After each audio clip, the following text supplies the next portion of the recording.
What is latency, and why does it matter? Data on the internet is broken up into pieces called packets. Latency is how long it takes a packet to make it from one end all the way to the other, instead of speed, right? Which is more like how many packets can go at the same time. So latency is important for two-way communication, like video and voice calls or gaming. An overlooked part of an internet connection, one of those things that can really explain why the speed tests look good, but the connection performs poorly, is if the connection isn't very reliable, right? Reliability doesn't just mean how often the service simply doesn't work. I would call that downtime, and that sucks. You never want that.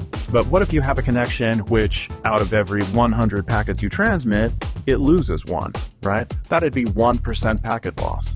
And actually, on a modern internet connection, 1% packet loss is pretty bad. It doesn't sound so bad on paper, but it can really interfere with a lot of things. How reliable all of the packets that have to go back and forth on the connection get handled is an important thing. And it doesn't always show up in a speed test, because a speed test can send a big chunk of data and have to retransmit a little bit, and the number will be a little bit lower than it would have been, right? But what if you're playing a game? That little chunk represents something that you can't go back in time and do. Same as a video call.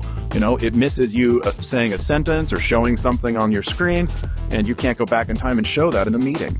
So how much stuff gets dropped, how much stuff gets lost in the transfer is an important part.